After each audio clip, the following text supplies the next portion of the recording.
Who do you want to lead the Tory party? Kemi Badenoch or Suella Braverman? Don't tell me you aren't interested, because you are, because you're watching this video.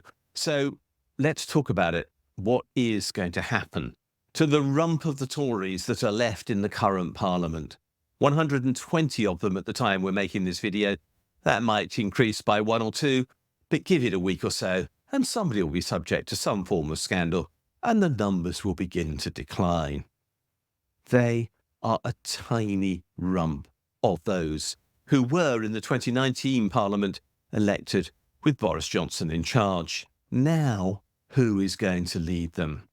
Most of the obvious candidates have either lost their seats, Penny Mordaunt, Grant Shapps, and so on, or are elder statesmen, as they would like to think of themselves, like Jeremy Hunt, or they're Suella Braverman and Kemi Badenoch. I don't believe Tom Tugendhat is in the race. I can't see anybody else who might be. Not seriously.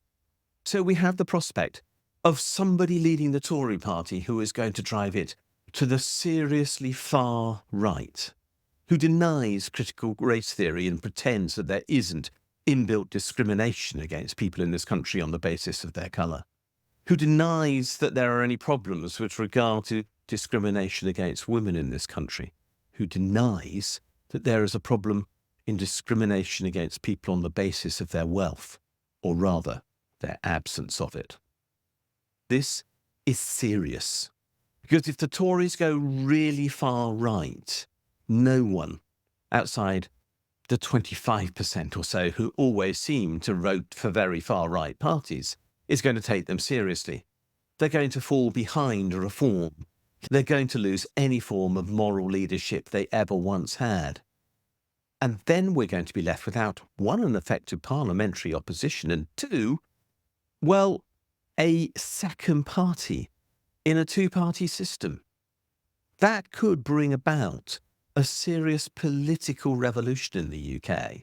We don't know how to operate without the Tories. They've always been one of the two parties in this country ever since this system was created in 1832 with what was called the Great Reform Act, which brought in modern parliamentary democracy in something like its current form. So what is going to happen now? I don't know.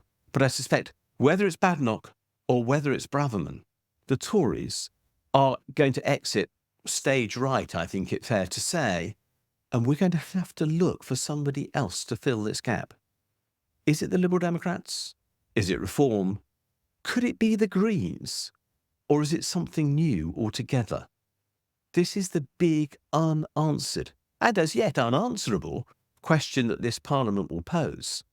But I'm not expecting the Tories to survive this as an effective electoral fighting force. And in that case, we're going to be living in interesting times.